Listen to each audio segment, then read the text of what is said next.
지난 7일부터 어제까지 사흘 새 두 차례 발생한 테슬라 전기차 화재와 관련해 김필수 한국전기자동차협회장을 화상으로 연결해서 이야기 더 나눠보겠습니다.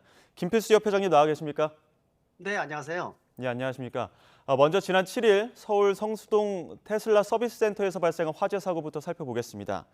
오류 메시지가 떠서 그 서비스 센터의 차량을 이동시켰습니다.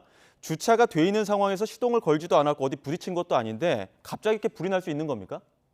충분히 가능하다고 보고 있습니다. 이거는 이제 전기차뿐만이 아니라 일반 내연기관차도 똑같은 이런 화재가 생긴 경우가 상당히 많이 있었습니다. 예를 들어서 몇 시간 동안 주차장에 서 있었는데 혼자서 화재가 생긴 경우도 있다. 이렇게 말씀드릴 수 있어서 전기차도 예외는 아니라고 보고 있습니다. 최근에 화재 생기는 경우도 충돌해서 이 배터리가 문제가 생겨서 화재가 생기는 경우도 있지만은 또 충전 중에 생긴다든지 또 운행 중에 생기는 경우도 많고요. 또 이 경우에도 이미 차주가 이 차종에 대해서 전조 현상을 좀 느끼고 불안하다 보니까 그 서비스 센터에 옮겨 놨는데 그때부터 이상한 소리가 들리면서 인제 이렇게 확산됐다 이렇게 볼 수가 있어서 그 이전에 이미 이 배터리 쪽에 문제가 생기면서 뭐 열화가 됐다든지 또 이 배터리 셀이라든지 또는 BMS라든지 이런 여러 군데 문제가 생기면서 이미 진행 상황에서 불이 확산된 게 아닌가 이렇게 추측할 수가 있습니다. 음, 그 관련 영상을 제가 이제 따로 보고 왔을 때는 하부 쪽에서 말씀하신 것처럼 전조 영상이라고 하죠. 끓는 듯한 소리가 났다고 하는데 이거 어떤 이유에서 이제 그 전기차에서 그런 끓는 듯한 소리가 나거나 전조 영상이 나오는 걸까요? 아마 배터리 셀 자체가 열화가 되면서 그 예.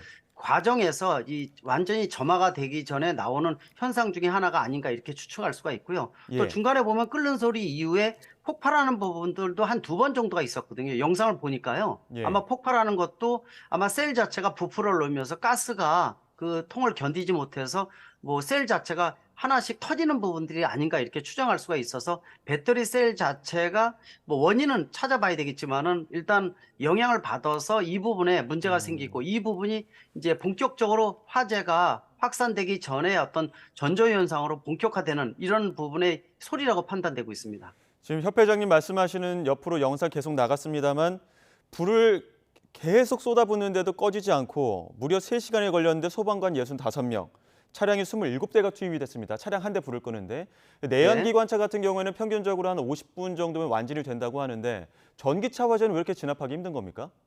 그만큼 인제 이 내연기관차만 하더라도 엔진 변속기고 또 예를 들어서 연료 탱크 자체가 좀 떨어져 있습니다. 따라서 연료가 공급되는 부분만 차단하게 되면은 이 소화를 시키기에 어렵지 않다는 거고요. 또 내연기관차는 130년 동안의 이 역사 동안에 사용을 하면서 여러 가지 비상 대책 방법이라든지 소화 방법에 대한 것들이 완벽하게 준비된 반면에 전기차는 본격 보급된 지 10년뿐이 되지 않았다는 겁니다. 더욱이 예. 최근에 완성도 좋은 전기차가 바닥에 배터리를 배치하는 전기차 전용 플랫폼을 많이 설치를 하고 있고요. 이번에 테슬라 차량도 바닥에 배터리가 이 장착되어 있는 차량이라고 볼 수가 있으니까 이 배터리 자체가 리튬 이온 배터리인데 이 충격이나 압력을 크게 받으면은 언제든지 배터리 쪽에 문제가 생기는 부분들이 많고 또 불이 한번 확산이 되면은 이 물속에서도 불꽃이 꺼지지 않는 이런 특성을 갖고 음. 있는 게 지금 현재 배터리라고 볼 수가 있어서 기존의 내연기관차하고는 완전히 다른 이 화재의 양상을 띠고 있는 것이 하나의 특징이라고 볼 수가 있습니다. 예.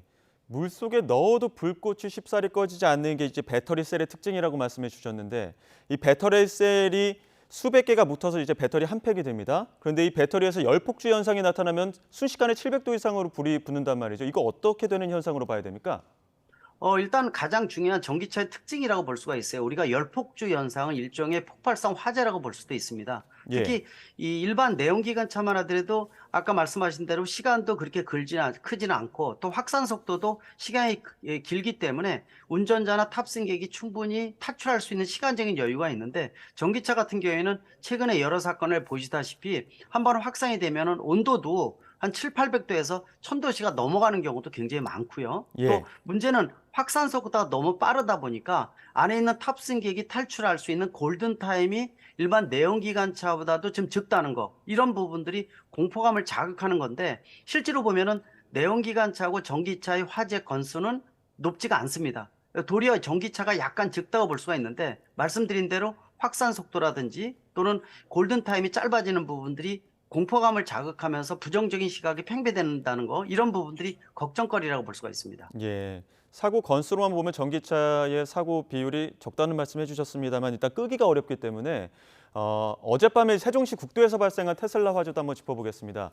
국도 네. 달리다가 테슬라 차량이 중앙분리대 들이받고 마주오던 차량과 부딪히면서 화재가 발생을 했는데 결국엔 사고 충격으로 이제 배터리 발화 원인으로 봐야 되는 겁니까? 그렇습니다. 특히 외국에서도 이런 사건, 국내에서도 그 이전에 부산 사건이라든지 영주 사건 같은 경우에도 장애물에 크게 한 7, 80km 속도로 부닥치면서 배터리에 충격을 받아서 발화가 시작된, 즉 열폭주 현상의 하나라고 보고 있습니다. 물론 이제 바닥에 배터리를 설치를 하고 바깥에 외함을 텅스텐이라든지 강력한 철제함으로 만들어서 어느 정도 견딜 수 있게끔 만들었지만은 충격을 크게 받게 되면은 안에 셀과 셀 사이가 이 문제가 생기는 경우도 많고, 또 속에 들어가 있는 이 양극재와 음극재 사이에 분리막이 파손이 되면서 열폭주가 되는 경우도 많기 때문에, 따라서 큰 충격, 뭐 시속 7, 80km 이상으로 충격을 받았을 때는 전기차에 대한 부분들은 고민거리가 많기 때문에 좀 더 안전도에 대한 거, 화재를 비롯하는 각종 문제에 대해서 좀 더 대처 방법, 또 실질적으로 문제가 생겼을 때 이거를 소화하는 방법이라든지 또 비상 대처 방법, 이런 것들이 내연기관차에 비해서 좀 더 준비가 필요한 시점이라고 분명히 말씀드릴 수가 있습니다. 결국 종합해 보면 사고 건수는 적더라도 사고가 한번 나면은 폭발할 가능성, 불이 붙을 가능성은 전기차가 내연기관차보다는 크다고 봐야 되는 거겠죠? 맞습니다. 이 전기차 화재를 비롯해서 예, 전기차 운행하시는 분들한테 내연기관차에 비해서 좀 다른 부분들을 교육이라든지 인지를 시킬 필요가 있습니다. 예를 들어서 침수도로를 지나갈 때 여름철 같은 경우에도 내연기관차에 비해서 바닥에 배터리가 있기 때문에 100% 안전도는 보장할 수 있는 건 아니거든요. 또 예, 젖은 선으로 충전한다든지, 또는 심지어는 과속 방지턱 같은 경우가 전 세계에서 대한민국이 가장 많은 국가 중에 하나인데요. 예. 보통 내연기관차 지나가면서 바닥에 툭툭 치고 지나가는 기억들 다들 있으신 텐데, 예. 전기차 같은 경우에는 바닥에 이 과속 방지턱을 치면은 별로 좋지는 않기 때문에 이런 여러 가지 부분들을 좀 더 숙지를 하고, 또 화재가 생겼을 때는 내연기관차보다 좀 더 골든타임이 짧다는 생각을 갖고 뭐 미리부터 조치를 하는 것, 이런 자세 또는 교육이나 이런 것들이 좀 필요한 부분이라고 강조할 수가 있습니다. 네, 어젯밤 사고로 그 주변 시민들 덕분에 무사히 구출은 했습니다만 어찌됐든 간에 양쪽 다리 2도 화상 입으면서 운전자가 크게 다치기도 했습니다. 말씀하신 것처럼 침수도로나 과속 방지턱, 화재 골든타임 지켜야 되겠지만 이 화재가 발생했을 때 신고하는 요령도 있다고 하더라고요. 예를 들면은 지금 사고가 발생한 차량이 뭐 내연기관차다, 전기차다 이런 부분을 정확하게 좀 인지를 시켜줘야 된다고 하는데 이런 부분 좀 요령이 있다면 어떤 게 있을까요? 일단 전기차 자체가 내연기관차보다도 확산 속도가 빠르다는 것을 인지를 하시고요. 예, 혹시라도 전조 현상 생겨서 약간의 문제가 생긴다라는 느낌이 있으면은 한산한 곳에 주변에 가연성 물질이나 옮겨 붙을 수 없는 지역에다가 좀 세우는 다음에 주변의 차량 통제는 물론이고 119에 빨리 연락하는 겁니다. 물론 이제 그 이전에 운전자와 탑승객이 미리부터 좀 떨어져서 이 상태를 보는 것도 굉장히 중요한 부분이기 때문에 그러한 조치가 완벽하게 이루어져야지만 사상자를 좀 방지할 수 있다는 거, 그런 측면에서 전기차에 대한 부분들, 물론 이제 이 부분들이 운전자나 탑승객만 몰아가는 게 아니라 이 자동차 제작사들도 좀 더 안전한 배터리, 또 보안에 대한 것들, 또 소방에서도 좀 더 빨리 끌 수 있는 방법이라든지 이런 다양한 방법이 지금 개발되고 있기 때문에 조금 더 완벽한 부분들이 추가돼야 되는 것이 지금 전기차의 현실이라고 말씀드릴 예. 수가 있습니다. 지금 대안으로 나온 것 중에 하나가 워낙 불이 안 꺼지니까 이동식 침수조를 이동을 시켜서 아예 차량을 물에 담갔다가 끄는 방식, 그런 방식들이 나오고 있는데 정작 이 방식이 전국 지자체에서 이 이동식 침수조를 갖고 있는 지자체가 3곳밖에 불과하다 이런 보도도 있습니다. 네. 소방당국의 대비책들은 어떤 것들이 보완돼야 될까요?